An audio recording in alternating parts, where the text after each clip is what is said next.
Good morning dear students. MSc final के YouTube classes में आपका स्वागत है। आज हम लोग एक नई यूनिट स्टार्ट कर रहे हैं जिसका नाम है प्रोस्टाग्लैंडिन्स। ये आपकी बुक की जो आपका फोर्थ पेपर है ऑर्गेनिक स्पेशलाइजेशन का, उसकी 5वीं यूनिट है। देखो, सबसे पहले हम लोग देखते हैं प्रोस्टाग्लैंडिन्स होते क्या हैं।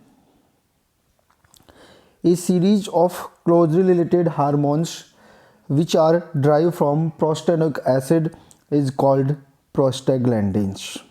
हम लोग ये कह सकते हैं कि जो प्रोस्टाग्लैंडिन्स है वो प्रोस्टानोइक एसिड के डेरिवेटिव्स होते हैं। Prostaglandins are the fatty acids having 20 degrees having 20 carbon including a 5-membered ring in their molecular structure. कि इनकी जो मोलिकुलर स्ट्रक्चर होती है उसमें देखो 20 कार्बन होते हैं। कितने कार्बन होते हैं? 20 कार्बन होते हैं। एक 5-मेंबर्ड रिंग होती है। ये प्रोस्टेनोइक एसिड की एक बेसिक स्ट्रक्चर है। क्या है ये? प्रोस्टेनोइक एसिड की एक बेसिक स्ट्रक्चर है। अकरेंस कहाँ पाया जाता है वो डिस्कस कर लेते हैं। Prostaglandins are present in mammalian tissue in very low concentration। कहाँ पाए जाते हैं? mammalian tissue में पाए जाते हैं in low concentration, means mammalian tissue में पाए जाते हैं बहुत कम अमाउंट में। It is also present in human seminal plasma secreted by human prostaglandins। ये जो ह्यूमन सेमिनल प्लाज्मा होते हैं उसमें भी पाया जाता है। आगे चलते हैं। The concentration of prostaglandins is near about 300 microgram पर सेंटीमीटर। ये इसकी कंसंट्रेशन होती है। नेक्स्ट टॉपिक पे हम लोग डिस्कस करते हैं क्लासिफिकेशन ऑफ प्रोस्टाग्लैंडिन्स। क्या डिस्कस कर रहे हैं हम लोग? Classification of prostaglandins. प्रोस्टाग्लैंडिन्स का क्लासिफिकेशन देखते हैं। क्या क्लासिफिकेशन होता है वो हम लोग देख लेते हैं आगे। देखो, बेसिकली जो प्रोस्टाग्लैंडिन्स होते हैं वो दो टाइप के होते हैं, PGE and PGF. PGE and PGF में क्या डिफरेंस है वो देख लेते हैं। पीजीई में जो ई है indicate the presence of keto group at 9th position. कि मीन्स जो पीजीई है उसकी बेसिक स्ट्रक्चर में जो 9th ग्रुप है वहाँ पे कीटो 9th कार्बन है उस पर कीटो ग्रुप प्रेजेंट होगा। और जो पीजीएफ है उसमें जो 9th पोजीशन है उसमें 9th पोजीशन पर हाइड्रोक्सी ग्रुप प्रेजेंट है। ये बेसिक डिफरेंस है पीजीई और पीजीएफ में। It is also called beta hydroxy ketone. जो पीजीई है उसका दूसरा नाम क्या होता है?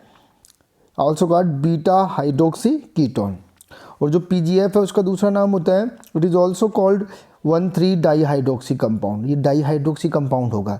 यहाँ पे 9th पोजीशन पर कीटो है, यहाँ पे 9th पोजीशन पर हाइड्रोक्सी है, इसलिए इसका नाम होगा बीटा हाइड्रोक्सी कीटोन और इसका नाम होगा 1,3 डाईहाइड्रोक्सी कंपाउंड। ये हम लोग देख सकते हैं यहाँ पे बेसिक स्ट्रक्चर। देखो, बेसिक स्ट्रक्चर में हम लोग देख सकते हैं। देखो, ये 9th कार्बन है तो इसमें कीटो ग्रुप प्रेजेंट है। ये 9th कार्बन है तो इसमें ये हाइड्रोक्सी ग्रुप प्रेजेंट है। इसमें एक और जो बात है इंपॉर्टेंट ध्यान रखने वाली वो ये है कि जो 9th पोजीशन पर OH ग्रुप होता है वो बैक साइड में होता है। और जब भी बैक साइड में OH ग्रुप होगा तो उस प्रोस्टाग्लैंडिन को हम लोग अल्फा से यूज करते हैं। क्या लिखते हैं? उसका नाम अल्फा से लिखते हैं।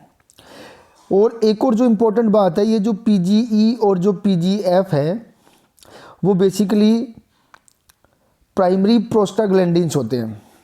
क्या होते हैं? प्राइमरी प्रोस्टाग्लैंडिन्स होते हैं। और प्राइमरी प्रोस्टाग्लैंडिन्स जो हैं वो विदाउट डबल बॉन्ड होते हैं।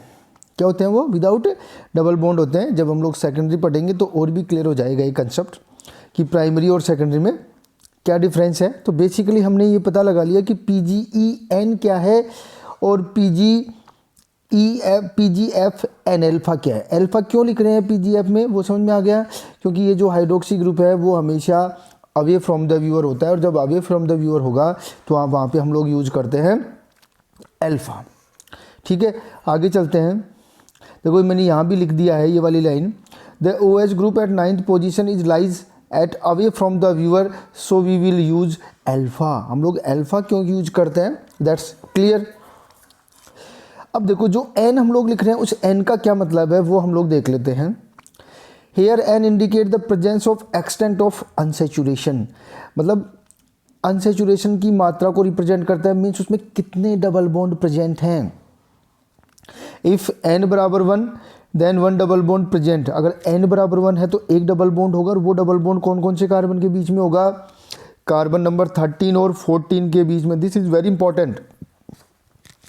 If n equals to 2 then 2 double bond will be present and the first double bond will be in between C13 and C14 और this double bond will be trans। ये भी ध्यान रखना आपको कि जो डबल बॉन्ड होगा उसकी ज्योमेट्री क्या होगी, और जो दूसरा डबल बॉन्ड होगा वो C5 और C6 के बीच में होगा, बट वो सिस वाला होगा। This is very very important, आपको ध्यान रखना है ये चीज़ें। और अगर आपका n बराबर 3 है तो 3 डबल बॉन्ड होंगे, तो जो पहला डबल बॉन्ड होगा वो C13 और C14 के बीच में होगा ट्रांस, दूसरा जो होगा वो C5 और C6 के बीच में होगा सिस, और जो तीसरा डबल बॉन्ड होगा वो होगा C17 और C18 के बीच में, और वो कैसा होगा, सिस होगा। ये आप लोग ध्यान रख लेना अच्छी तरह से। ठीक है, आगे चलते हैं।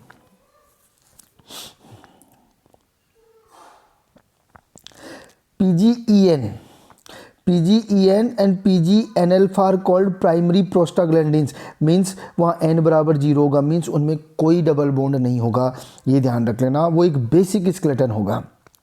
Prostaglandins which are derived from primary prostaglandins are known as secondary, means जो प्रोस्टाग्लैंडिन्स प्राइमरी प्रोस्टाग्लैंडिन से बनते हैं उन्हें हम लोग बोलते हैं सेकेंडरी प्रोस्टाग्लैंडिन्स, ये आप लोग ध्यान रख लेना। अब देखो सेकेंडरी प्रोस्टाग्लैंडिन्स क्या है, when one molecule of water is removed from PGE then it will convert into two types of prostaglandins, prostaglandins A and prostaglandins B। कि अगर हम लोग जो PGEN जो PGE प्रोस्टा जो प्राइमरी प्रोस्टाग्लैंडिन्स था उसमें अगर हम लोग एक मॉलिक्यूल वाटर को एलिमिनेट करवा दें तो हमें दो नए प्रोस्टाग्लैंडिन्स बनेंगे जिन्हें हमें बोलेंगे प्रोस्टाग्लैंडिन्स A, तो ये बन जाएगा PGAN, और दूसरा बन जाएगा प्रोस्टाग्लैंडिन्स B जिसे बोलेंगे हम लोग PGBN। आगे चलते हैं।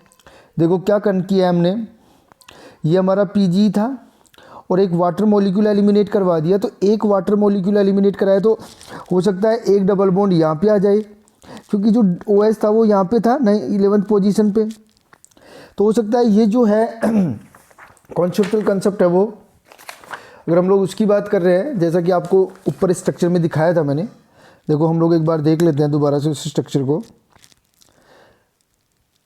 कि जो वाटर एलिमिनेट हो रहा है वो कहाँ से हो रहा है। जो वाटर एलिमिनेट हो रहा है हो सकता है वो ये OH और यहाँ का H चला जाए, या फिर ये रीअरेंज होकर के यहाँ पे डबल बॉन्ड आ जाए। जैसा कि यहाँ से जब H2 निकला तो क्या स्ट्रक्चर बनेगी, देखो वो हम लोग दोबारा देख लेते हैं। ये वाली सिचुएशन थी हमारे पास, तो देखो अगर वो H2 निकल गया तो या तो डबल बॉन्ड यहाँ आ सकता है, या ये फिर डबल बॉन्ड रीअरेंज होके यहाँ पे आ गया।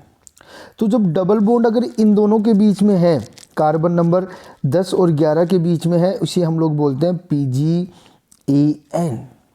क्या बोलेंगे उसे हम लोग, PGAN। और अगर ये डबल बॉन्ड रीअरेंज होकर के यहाँ पे आ गया, अगर ये डबल बॉन्ड रीअरेंज होकर के यहाँ पे आ गया तो इसे हम लोग बोल रहे हैं PGBN। तो ये जो क्लासिफिकेशन है वो सेकेंडरी प्रोस्टाग्लैंडिन्स का है। तो ये क्लियर हो गया कि प्राइमरी प्रोस्टाग्लैंडिन्स क्या है। देखो एक बार बेसिकली ब्रीफ में बताता हूँ कि जो प्रोस्टाग्लैंडिन्स है वो प्रोस्टेनोइक एसिड से बने हैं। उसके बाद में हमने उनका क्लासिफिकेशन पढ़ लिया PGE और PGFN अल्फा। फिर हम लोगों ने वो प्राइमरी प्रोस्टाग्लैंडिन्स से फिर हम लोगों ने PGE का फर्दर क्लासिफिकेशन किया है, जिनको हम लोग बोल रहे हैं सेकेंडरी प्रोस्टाग्लैंडिन्स।